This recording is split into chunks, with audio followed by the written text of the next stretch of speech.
여러분 안녕하세요. 그림으로 이해하는 정보보안 개념 원리 첫 번째 강의를 시작해 보도록 하겠습니다. 이번 강의 시간에는 제가 앞으로 강의를 어떤 식으로 진행할 것인지에 대해서 설명드리는 시간을 갖도록 할 거고요. 정보보안에 대한 개념을 정리하는 시간을 가져보도록 하겠습니다. 강의 내용 자체가 그렇게 어려운 내용들이 아니라서 그냥 가볍게 정보보안이라는 게 이런 거구나 하는 느낌으로 들어주시면 될 것 같습니다.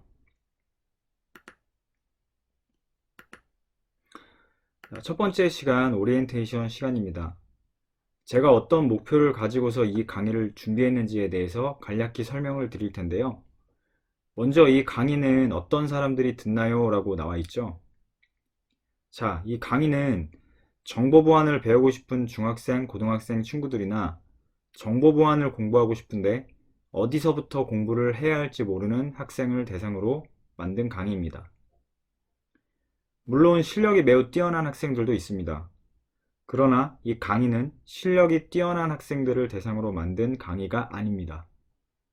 정보보안에 관심이 있지만 어디서부터 시작해야 될지 막막한 학생들의 답답함을 해소해주고자 만든 강의라고 할 수 있습니다.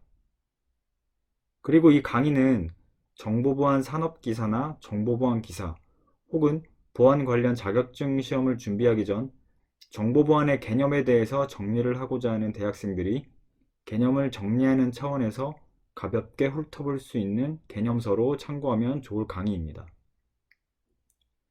또한 IT 종사자에 계신 직장인인데 정보보안에 대해서 잘 모르시거나 개념을 잡고 싶으신 분들도 참고하시면 좋을 것 같습니다. 그 다음에는 무슨 내용으로 강의하나요? 라고 나와 있죠. 이 강의의 주요 구성 내용인데 먼저 이 강의는 정보보안을 위해 필요한 핵심 과목을 중심으로 강의를 진행합니다. 핵심 과목이라 하면 시스템 보안, 네트워크 보안, 애플리케이션 보안, 보안 시스템 등을 중심으로 강의를 진행할 거고요.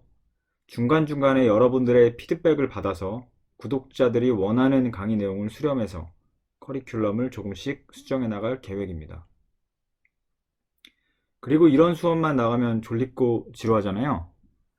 이해를 최대한 돕기 위해서 중간중간 실습 강의도 포함시킬 예정이고요.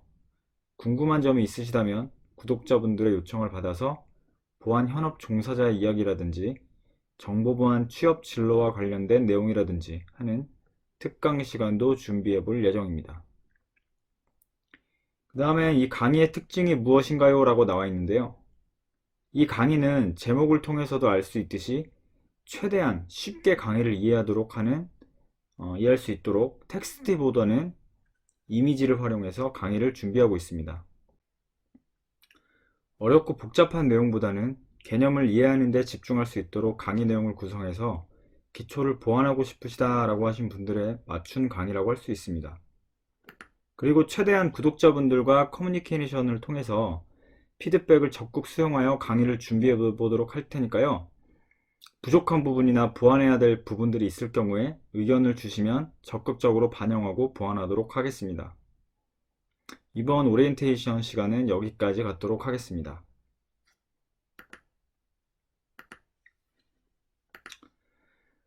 자, 첫 번째 강의 정보보안 개론 시간입니다. 이번 강의에는 사실 어려운 내용은 없습니다. 정보보안을 공부하기 전에 정보보안이 대체 무엇인가에 대해서 알아보는 시간을 갖도록 할 건데요. 컴퓨터가 없던 과거의 정보는 이런 식으로 종이 위에 글씨나 뭐 여러가지 상형 문자 등으로 기록해서 인간이 직접 물리적인 정보가 담긴 종이를 전달했습니다. 결국에 이 문서 자체가 정보였죠.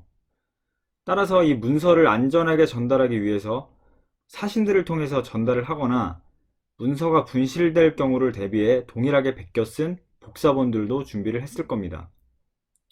원하지 않는 제3자의 손에 이 문서가 들어가거나 적시적소에 문서를 전달하지 못하면 매우 치명적인 피해가 갈 수도 있었을 테니까요.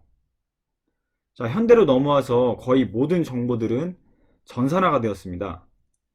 이 정보들은 모두 네트워크 전산망을 통해서 전달이 됩니다. 당연히 중간중간에 중요 정보들을 탈취하려는 세력들이 존재할 수 있습니다. 이들로부터 정보를 보호하기 위해 방화벽을 설치하고 백신들을 설치합니다. 이러한 행위 자체를 우리는 정보보안이라고 하는 것이고요. 즉, 중요한 정보를 보호하기 위한 배경이 문서에서 전산망으로 넘어온 것이죠. 물론 정보보안이라는 개념이 전산망에서만 사용되는 것은 아닙니다. 여전히 물리적인 문서나 물건 혹은 시설물에 대한 보안도 아우르고 있습니다. 다만 주요 정보보안의 관점, 배경이 변화했다는 것이죠. 자, 따라서 정보보안이라고 하는 것은 정보가 훼손 또는 제3자에게 유출되지 않도록 보호하는 행위라고 정의할 수 있습니다.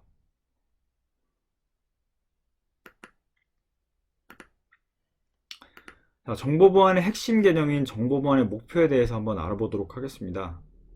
정보보안은 기밀성, 무결성, 가용성 이 세 가지를 목표로 보안 활동을 수행합니다. 보통 정보보안의 3요소라고도 표현을 하는데요. 각각의 앞글자를 따서 CIA, TRID라고 하죠. 그러나 일부 학회기관에서는 인증성, 책임성, 부인방지, 신뢰성과 같은 요소들도 추가적인 정보보안의 목표로 보고 있는데 여러분들은 기밀성, 무결성, 가용성 정도만 알아두셔도 이해하는데 크게 문제는 없을 것 같습니다. 각각의 목표에 대해서 의미하는 것은 다음 장표에서 설명드리도록 하겠습니다.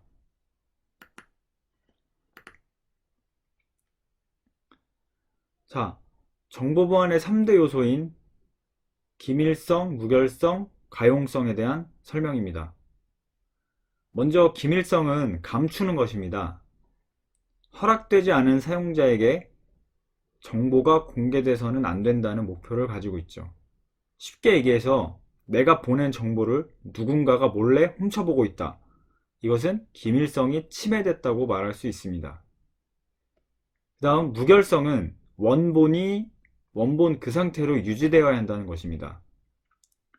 허락되지 않은 사용자에게 정보가 훼손되거나 변경되거나 삭제되어서는 안 된다는 것이죠. 내가 보낸 정보가 누군가에 의해 다른 정보로 변조가 되었다라고 하는 것은 무결성이 침해되었다라고 볼 수 있습니다. 마지막으로 가용성은 적시적소에 정보를 확인할 수 있어야 하는 것입니다.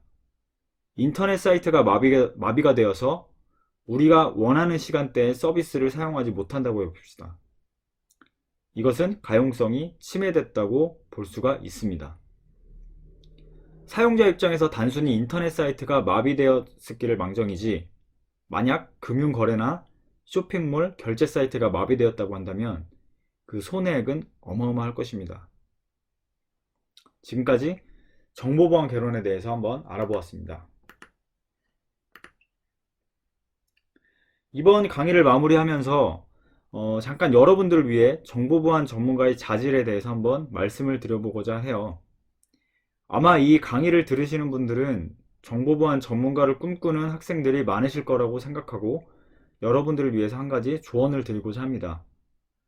정보보안 전문가의 역량은 기술적인 부분, 그리고 기업 환경을 이해하는 정책적인 부분, 그리고 다른 사람과의 소통을 요구하는 커뮤니케이션 역량 등 갖춰야 할 매우 중요한 요소들이 있지만 이 역량을 바치고 있는 더 중요한 것은 바로 윤리의식이라고 생각합니다. 위의 역량을 골고루 갖춘 아무리 뛰어난 기술자라고 하더라도 윤리의식이 없다면 그것은 그냥 크래커나 다를 바 없습니다. 따라서 윤리의식 기반 위에서 여러분들의 뛰어난 역량을 발휘하는 것이 매우 중요하다는 강조를 드리고 싶으며 오늘 강의는 여기서 마치도록 하겠습니다. 감사합니다.